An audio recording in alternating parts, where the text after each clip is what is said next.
Welcome to the ayeQ Answers podcast. I'm super excited to have Greg Larsen with us today. Greg, how are you? Doing great, Dana. How are you? Really, really, really good. It's starting to really get to be fall here in Charlotte. Yeah, Yeah. same way in Utah. So Okay. same way. All right. All right. Well, let me introduce you to our audience here. Greg is the founder of Catalyst Sales Consulting, which provides fractional go-to-market strategy and operational consulting. So he has been a strategic go-to-market and RevOps leader for over 15 years, building and scaling multiple SaaS organizations of all sizes. He has been instrumental in the successful exits of 4 companies. Congratulations, Greg. Thank you. He has held global RevOps leadership positions across numerous industries and is currently an advisory board member at the RevOps Alliance. So Greg has a passion for creating a positive company culture, which I would argue RevOps helps with. Helping others succeed and maturing sales strategy. And I hope I don't embarrass you, Greg, but I love this key lesson that you list on your Oh, LinkedIn profile. He lists this. He says as a key lesson that he's learned. He says, through my experience in an ever-changing world, the will to succeed is the single most important factor. Those that truly want to succeed and are willing to prepare and sacrifice to succeed will eventually succeed. And I love that, Greg, because it's that's my experience too, and well said. I think that it goes for everything where you're not always going to be successful in every single thing you do, but if you have that will and you don't stop, you'll find something. So I've experienced that myself as well. So Yeah, well, when I early in the when I founded ayeQ, one of our customers, he had just, gone through an IPO, and I was talking to him and I said, Brian, tell me, he was the founder of the SaaS company. I said, tell me what is your, inspiration, or what would your advice to me be? Because we were early stage then. And he said, Dana, here's how you build a great company. You start one and you don't stop. yeah, And I would say I think about that quote so often because growing a B2B SaaS company is not easy. And there are many times along the way when you're like, done, I'm done. yeah, But but I still remember that. It's like, and you don't stop. And what you just said, if you have the will, you will eventually succeed. that's awesome. So great. So the topic today is all around go-to-market planning. So B2B annual growth planning, which hopefully is not a contentious process for the folks on our call today, but I'm sure it is for some. Greg and I both have been in B2B SaaS leadership positions for quite a few different companies, and we've experienced that annual planning process. And what Greg is going to share with us today is his experience around creating a successful planning motion. And I'm excited to hear your thoughts. Um, so Greg, let's just get started. Unique challenges. So everybody's here in the growth planning phase. What are they facing? Oh man. Right now, I think more than any time in my experience over the last 15 plus years, in that B2B SaaS world, challenges are arising that are across the board. It's not challenges specific to the planning motion or your company, but the economy now. We're seeing so many companies that are being asked to go from growth stage companies to responsible growth. And this is coming not from their executive team, it's coming from their investors, the venture capital companies, the PE companies that are putting money into these companies. They're seeing this trend and saying, hey, we can't overspend anymore. We need to get a better return on our investment, and so we need you to change your business model to align with this. And that's easier said than done, as you know, Dana, just to go from, hey, we're gonna attack growth from revenue growth from a headcount, concept, or hey, we're gonna hire new CSMs, we're gonna build this company up, to all of a sudden now it's do more with less, create efficiency we're okay if you grow slower, but as long as it's profitable, as long as the revenue's there. And really, as you look at it now, you're like, that makes sense. We should do that.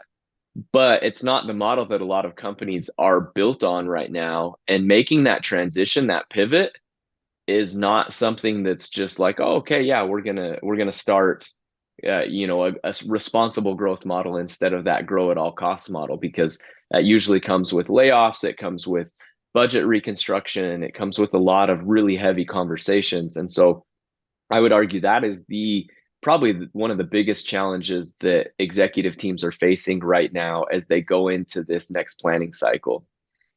Well, I think to your point, what the market is seeing is that, that process, that alignment, really what RevOps is bringing to these roles is more successful. Because you're Yeah. right, kind of that, well, hey, we're going to grow this company. I'm going to hire a whole bunch of reps. I'm going to throw a bunch of money at marketing, and we're going to grow the top line. That's great, but actually when you use this process to optimize all your resources, which achieves both higher growth rate Yeah. and margin, it's like you're twice as success, you have twice the probability of being successful. At least those are the analyst estimates. And Yep. so I think kind of this rise of RevOps is actually changing, is one of the things that is causing the change you just described. Yep. Yeah, and that's the trend that I see as well. And it's funny, you come on and ask a RevOps expert how much impact they can have, and you're going to get a positive answer. But really, in working with CROs, and I both on the consulting side and when I was in-house doing this as a corporate executive, um, gone are the days where you can just throw headcount at a number and say, hey, we're going to get there. That's definitely still necessary in some cases, but I've seen companies when they're truly adopting like a positive RevOps charter or a positive look on RevOps, it's not just tasks and analysts and reports, but really affecting the strategy of their go-to. That's when they realize a good enablement program really does have an ROI. Mm-hmm. A good sales process and good efficiencies, and those aren't just nice to haves that, hey, help everybody in the culture and people like working here. They can actually get you to your number faster than hiring a new sales rep, because you've Mm-hmm. got to ramp them, you've got to train them. And if you don't have a good RevOps program, then you're probably ramping them incorrectly or poorly. You're probably training them incorrectly or poorly. Your onboarding process is not buttoned up to where that revenue can be realized faster. Mm-hmm. What I'm seeing in these planning sessions is, how do we do more with less? How do Mm-hmm. how do we get better returns, better targets with the same amount of people, and not have to go and hire a bunch of people? And that is what RevOps is there for. That's an Mm-hmm. everyday question, and it's a fun one to answer, because when the light bulb turns on, then man, you add both of those things and you fuel the fire so much faster. Mm-hmm. Yep. Well said. So, Yeah. let's talk about kind of some of the elements around annual planning. What do you see are kind of the key elements? What is the process that you like to see organizations go through?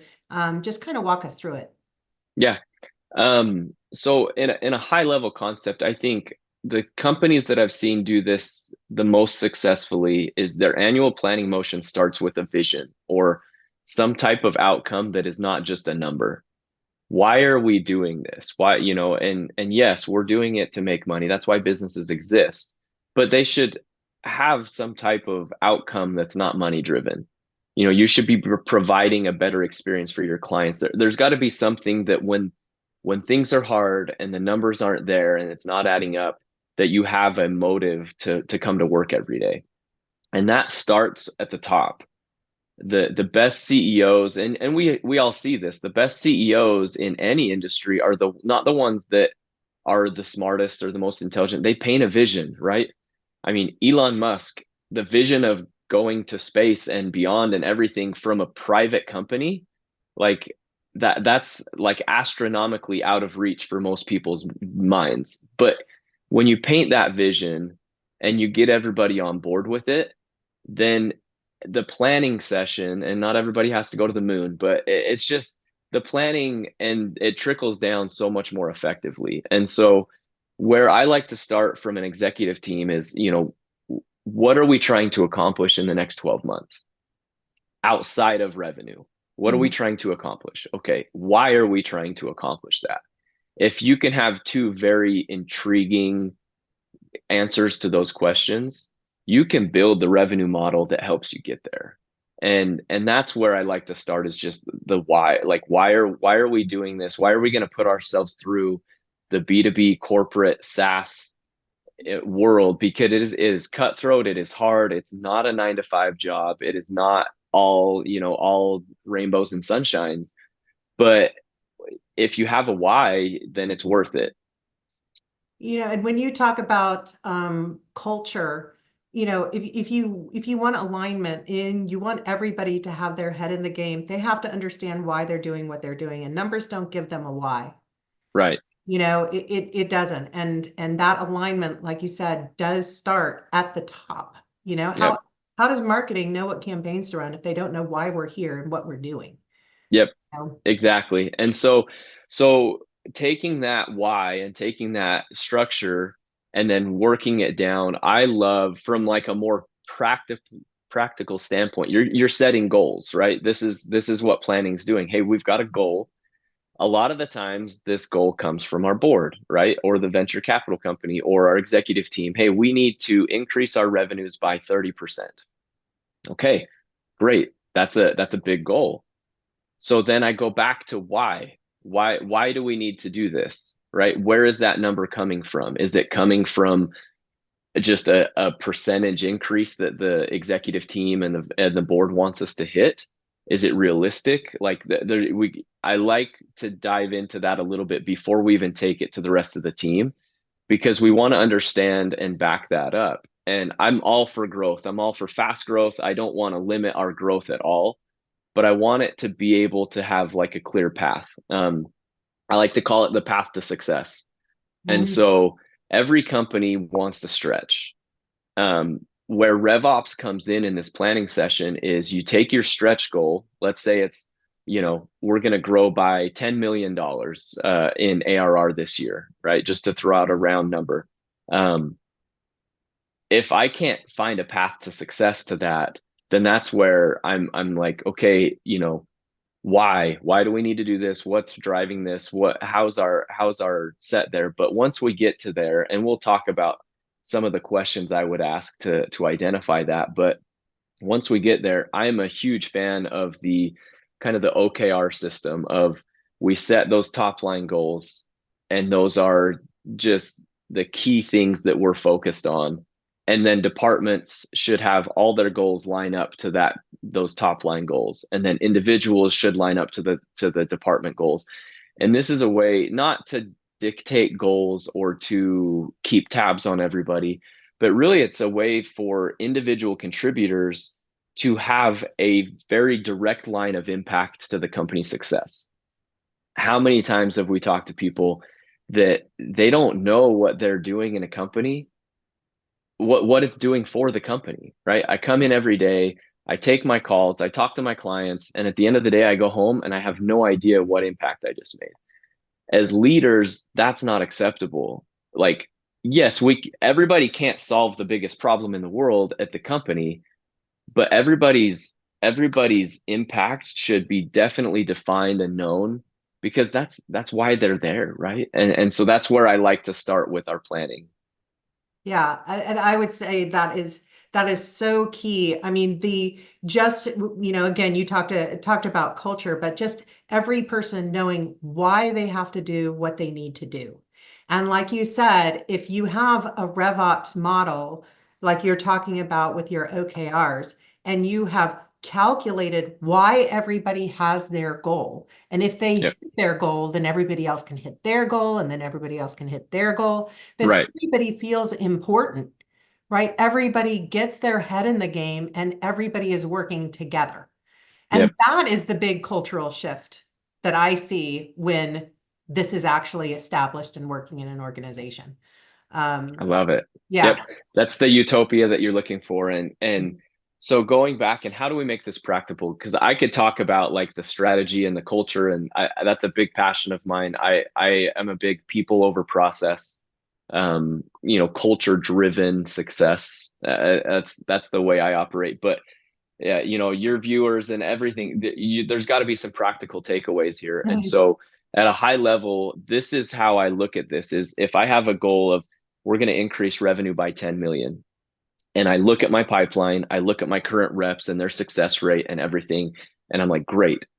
If everything stayed the same this year, we could increase by 7 million, right? That's our trajectory of just natural growth. So I've got a $3 million delta there. How do I close that gap, right? I don't have to instantly say, hey, I can't get to 10 million. It doesn't add up, right? Because then no one would grow. We would be really complacent, and that's not how companies want to live. But how do I get that $3 million gap? And from a RevOps standpoint, there's a lot more levers that we can identify than just headcount. And so, enablement.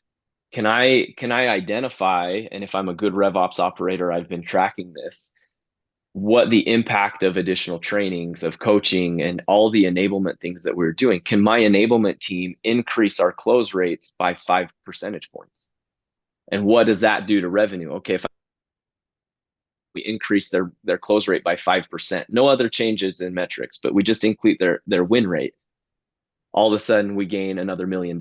Okay, great. Awesome. That's my target for my enablement team. You need to go and create impact, and I'm going to actually bonus you and comp you on increased win rates, not on delivering the trainings. Then they have a direct line to that success. Okay, if I increase win rates across the board by 5%, I am increasing revenue for the company, and goes both ways. If the executive team's like, well, and this conversation happens a lot, what's the real value of our enablement team, right? They're a cost center. No, they're actually a revenue center because they're helping not just one rep, but all 25 or all 50 or all 75, as many as you have. So you're helping them both ways by identifying that and actually putting it as a metric. So then, we move on from enablement. What new product lines are we going to introduce this year? All right, we talk about product and marketing. How are we going to increase our offering? Are we increasing pricing? Are we increasing product lines? Are we increasing our campaigns, events? What can we increase from what we did last year, and what will that impact? Okay, we're going to introduce a new product line. It's going to take a while to get up. We're going to run additional campaigns. That's another, $500,000. Okay, check. Now we're halfway to the goal. So now we're identifying this gap, and we've set targets. That product line needs to be introduced by April 1, or there's no way we're going to get the revenue. So you've got a goal for product team. They've got to get this done. They've got to go with the sprints. They've got to get it up and running and tested. They've got to get beta customers on. Marketing's got to support that. They've got their targets, and a number of inbound leads, a number of pipeline. All of this trickles down, and it's not just, hey, this is what your number is this is why the number's there, because we need to close that $3 million gap. Then you go on to current clients. If you're not doing white space reporting right now, you're missing out tremendously on where our clients spending with other people, right? Okay, we go through, and actually not just like 70% of our clients are using the, like actual numbers. Client A has $500,000 a year they're spending with other people on products so we could serve them. Give it a target. I want to take 20% of that revenue this year, right? There's another $100,000 for that client, and then another client, and you have an actual report that shows you, hey, if we took 20% of our white space from other competitors, we could gain another 500,000. Okay, great. And then when you're all the way done with all of that model, okay, where's the gap? We still got another 500,000 we've got to close. Okay, do we have the ability to put in new headcount, right? The headcount's at the bottom of this process because it's the easy thing to do. Okay, we've got the system. This is great. We're going to add one more person, and their ramp is going to be X, and based on your ramping target. So that's how, from a practical standpoint, you go from 7 million really path to success to closing that $3 million gap to your 10 million number. There's an actual formula you can put in place. And so sorry to go, really Yeah. deep into that, but it's practical, and to me, from a RevOps standpoint, that is why RevOps exists, is to close that gap. You have painted a wonderful, tangible picture about I mean, everything that you described, you have to have the RevOps foundation to be able to quantify how you're going to add to the revenue if you increase your win rate 5 points. You know, that, you, without a RevOps infrastructure, you can't answer that question. You simply Right. cannot answer it. And Yep. so, I love these specific examples that you've given that makes it so real and tangible. And that's, now you have your financial plan, but you just created your strategic initiatives, Yeah. right? You created these are the things that everybody needs to, a number is a number, but how to get to that number is harder. That's the hard part. And Yep. so I love that example. Yeah. And it's easier said than done, but it's fun as a consultant. Sometimes I get to come in and actually moderate, which sounds really weird, but to actually walk people through annual planning, because an outside perspective can sometimes move things along faster.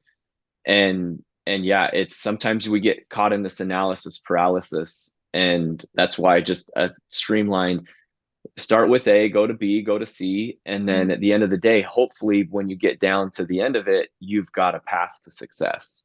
Mhm. So And I agree with you, having some kind of, you know, um, outside perspective or some kind of, guided process is really helpful, especially, in these high growth companies where a lot of the executives have been growing this company for years and they just don't see it. I mean, I'm yeah, perfect example, I just can't see it.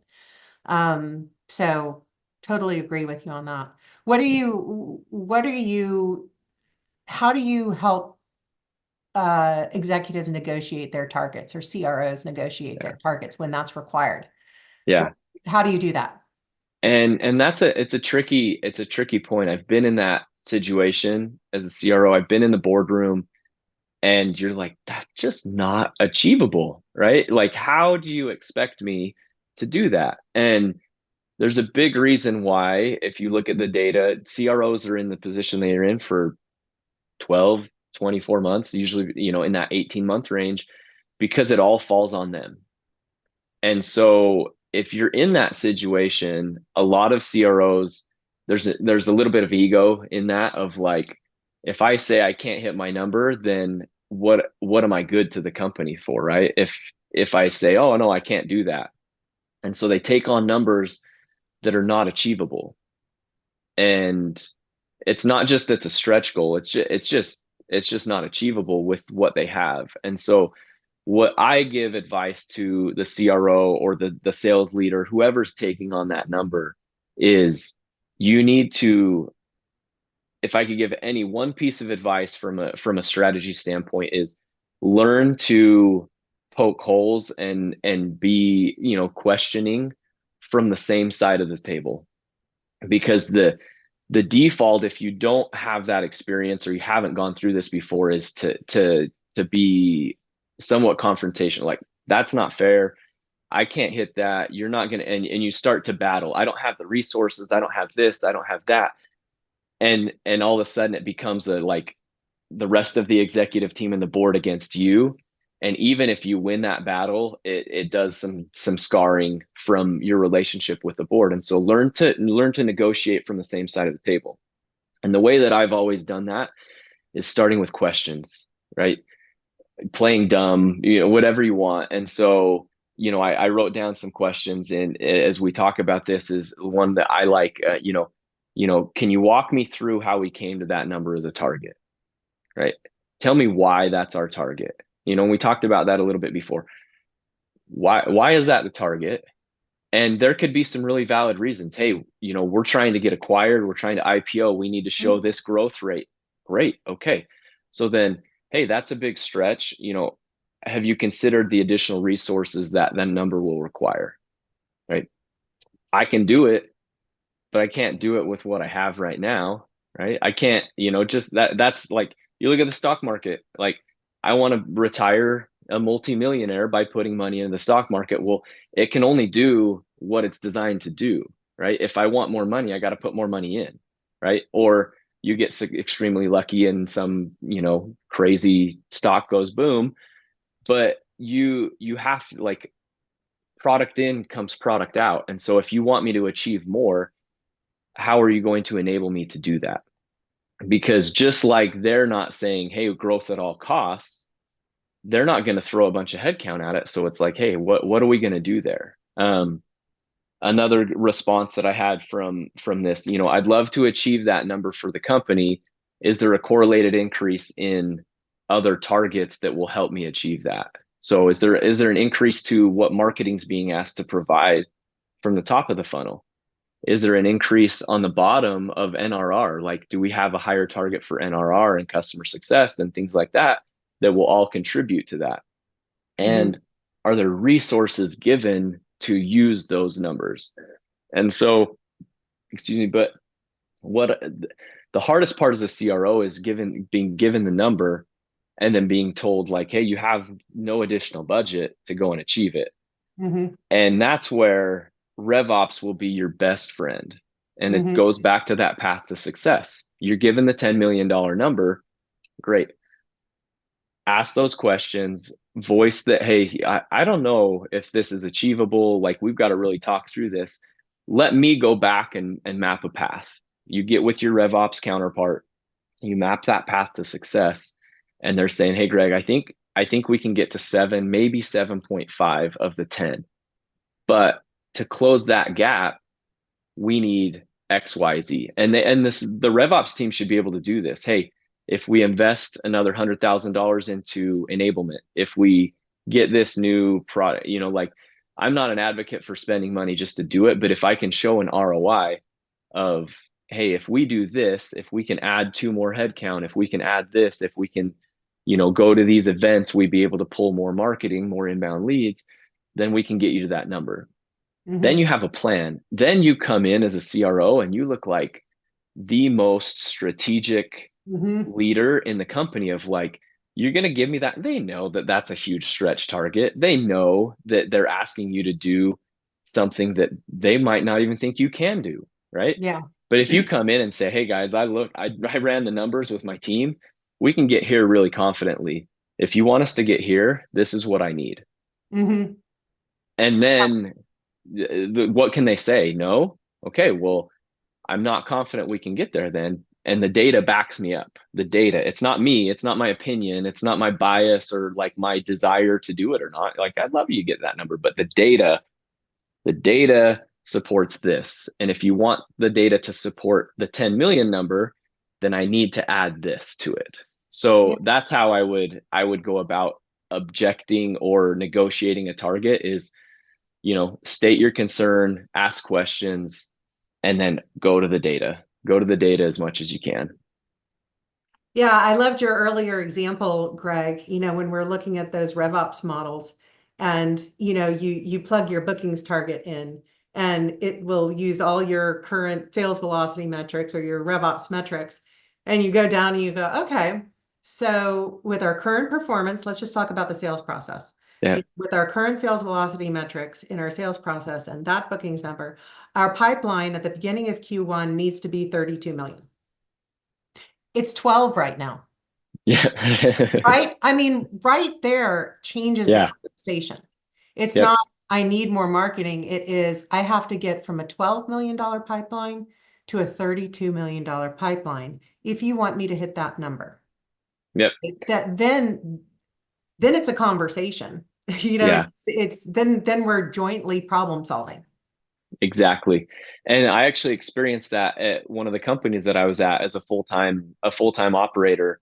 We were there and it was like, hey, great. I'm being given this path to success of pipeline needs to be 17 million in Q1 and 18 million in Q2 and 20 million in Q3 and then 45 million in Q4. And it matched our growth. Like, we were a very end of year heavy sales, 40% of the revenue came from the last 2 weeks of the year just Mm-hmm. with budget cycles. And so nightmare for operations. But But I'm like, great, that works. And then I looked in the historicals and I'm like, okay, the highest Q1 pipeline we've ever had is 8 million and it needs to be 17 million and it's December. So what's the plan to get our end of Q1 pipeline to 17 million? Because it Mhm. can't be what the year we ended at 9, right? Or 8. And so we can't hire new people because that doesn't affect pipeline, right? And so it's like exactly your point. If the delta is so big that it's insurmountable in the time period you have, that's when you have to make some really hard adjustments and figure out what's going to change. And you can't just push the number to later quarters because then it just makes it insurmountable for later quarters. That's how you get people fired, right? Mhm. That's the big onus on RevOps teams is you're creating a plan that not only helps the company hit their goal, but also keeps everyone from getting fired for reasons that are out of their control, which Mhm. are, hey, you didn't hit your target, but you actually outperformed every number we have in the system, but the target was just so high, you didn't hit it. Sorry. And that's um I rev the CRO position is like near and dear to my heart because I'm a big Mhm. sports guy. I relate it to being the head football coach. It's not a matter of if, it's a matter of when. And so negotiating your targets and making sure that you are one compensated for achieving, and overachieving, but two, you have the ability to push back and understand like I should have an influence and impact on these goals, not just be given them is a big thing for me. Yeah, yeah. I mean, I've heard the quote, you can fire me now or you can fire me Yeah. later, right? Yep. Yeah. And this process is so important. It is how you handle this process and doing it like you're talking about, Greg, is absolutely critical to get this right. Yep. No, it's not to hit some arbitrary target, but to get it right and resource it properly so you can actually be successful. It's not, Yeah. it's not a work harder and hope, right? We could calculate these things. Yep.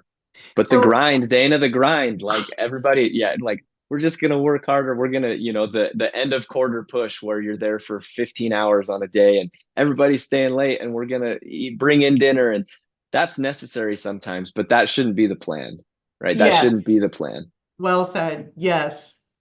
So as we go through this planning process, do you have any advice on kind of managing board expectations or how you translate this to execution?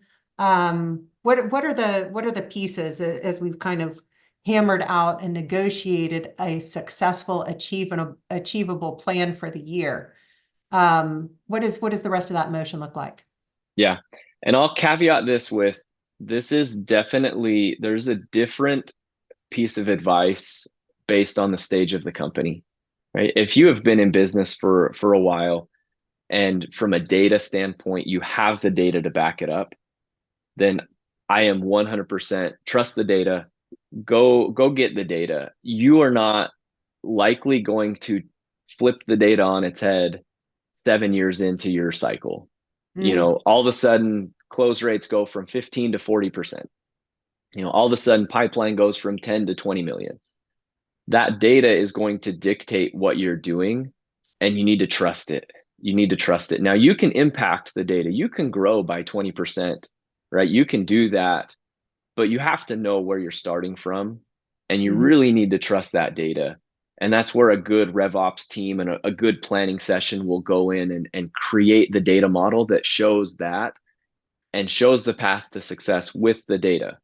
If you can do that, you're light years ahead of 90% of the companies that are out there. Now, the problem is, yeah, if the data is clean and good, then companies know how to use it. Then it's a pretty straightforward process.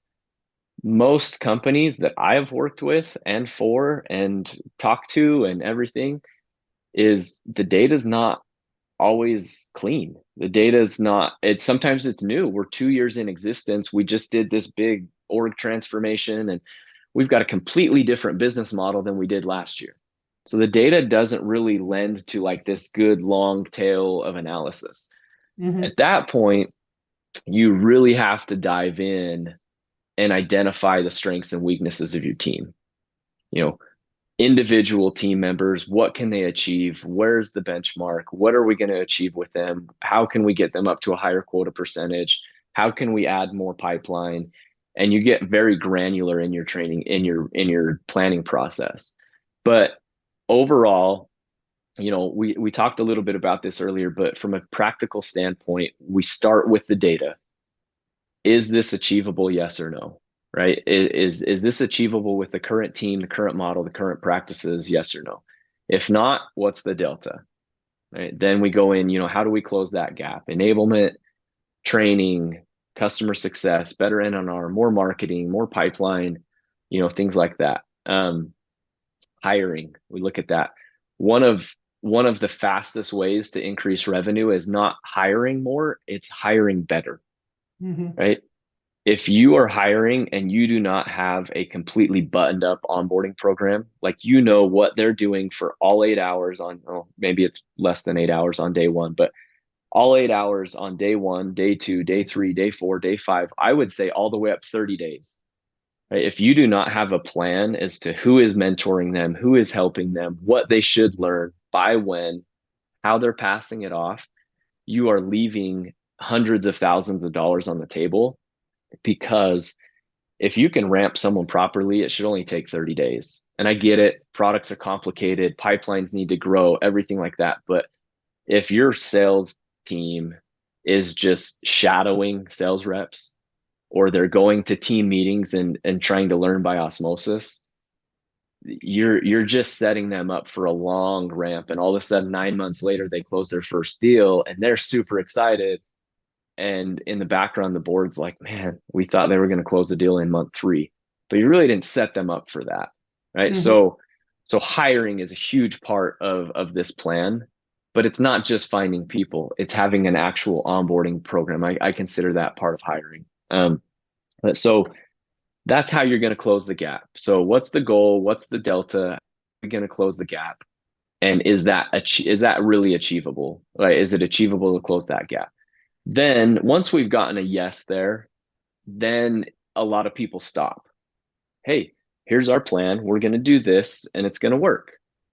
And then they talk about it next quarter and they're like, we're not on track, right? What's going to happen? So I'm a big believer in setting milestones that are not quarterly milestones. The milestones that are lagging effect. Hey, we missed our milestone. What are we going to do about it? Well, when did we know we were going to miss that milestone, and were we honest with ourselves? If you can set in very frequent checkpoints, every single employee in the company should know what on a weekly basis their impact should be. Now, I'm not a big believer in micromanaging people and having them like send a memo every week of this is what I accomplished. But from a leadership standpoint, I should be able to see that needle moving on a weekly basis, not just on a quarterly basis. So setting milestones as to what people should achieve by when is a huge part in reaching these goals and should be put into the planning process. When are we going to check in? Because the earlier you can identify a deviance from your plan, that's when you can adjust it. If you can identify it in month 1 of a quarter, you can still hit the quarter. If you identify it in the 11th week of a quarter, yeah, you're out of luck, right? You can fix it next quarter. So Mm-hmm. putting in milestones, and then the final thing is communication. When it's all applied, the vision of why we're doing this, what the target is, how everybody impacts it, when that is communicated out to the team properly, those are the companies that become unicorns, because their employees will run through a brick wall for the company, right? Mm-hmm. They'll stay for 12 hours in a day because they want to, because they believe in the vision, they believe in the goal. They're not there to get a paycheck. But without that communication, it just doesn't work, right? And so part of that communication is what's in it for me, right? There's the paycheck, yes, but we're all motivated by, it's kind of the weird scenario of, if I tell you you're going to make $10,000 commission on a deal, you're like, sweet, that's awesome. But if I say, hey, if you close this deal by Friday, I'm going to give you $100 gift card, it's funny how motivating that $100 gift card or winning the contest is. And as a leader, if you know those things and can communicate it out and be there, people are so motivated by achieving and success and being recognized that that communication piece has a lot bigger play in your planning and in your achievement than you really think. And so I like to plan for it, right? How are we going to identify achievers? How are we going to reward them? Are we going to, like not just an end of year reward, but throughout the year, identify ways that you can keep this goal and the progress towards it top of mind. That's how we avoid, hey, the goal's 10 million. And then halfway through the year, yeah, we're kind of on pace. And then at the end of the year, oh, hey, we missed. Nobody cares. Like they just did their job. They got paid the whole year. Like, and so I could talk about this all day, but that's how I would do it is, start with the goal, find your delta, identify the plan, the path to success to achieve that delta, make sure you have milestones and you communicate the process, right? Keep people involved the whole way through and they'll buy in and they'll do anything for you. They'll overachieve, they'll work harder, they'll do everything for you because they're part of the plan, they're part of the process. They don't think it's like, oh, this is just so the executive can buy a new car or buy a boat or get a house. Like they're part of it and they understand the why. So that's where I would go. Fantastic.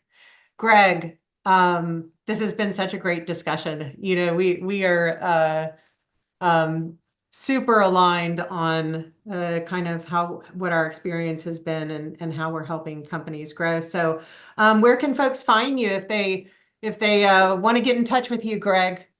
Yeah. LinkedIn, I'm really active on LinkedIn. They can look at my LinkedIn profile, just Greg Larsen. And then my website, catalystsalesconsulting.com. I do this type of planning, but I also do any type of fractional RevOps work and help with projects or long-term stuff for any B2B company. But yeah, I would love to talk to anyone that's even if they just want to talk shop, and it's the funnest part of my job, just getting to hear stories of other people. So yeah, Yeah, thank you. I'll vouch for that. Greg and I usually get on and start chatting, and it's a couple hours later, it's like, what did we do? Yeah, Yeah, and from an IQ perspective, what Greg just described and his approach requires a RevOps foundation. And if you're looking at building something like that, not only are we talking about the money it requires with the analysts and the consultants and the BI platform, and it's going to take you 6 to 24 months. And so we at ayeQ have developed a platform that you can employ in 5 to 15 days. yeah. Right. So anyway, And I will vouch for that, Dana. This process that I described is a lot easier when you have a system, a tool in place to calculate all these conversion rates, to calculate the top-down approach, the bottom-up approach, and it will save you a lot of gray hairs. I wouldn't have all these gray hairs if I'd found a platform like that, 10 years ago. So yeah, I'll well, vouch for that. you said, the average CRO tenure is 12 to 18 months on average in B2B SaaS. And if it takes 6 to 24 months to build the RevOps foundation, do the math. Yeah. It's Yep. you got to have it early. Well, fantastic, Greg. Thank you so much for joining us and have a great rest of your day. You too. Thanks, Dana. Okay, bye-bye.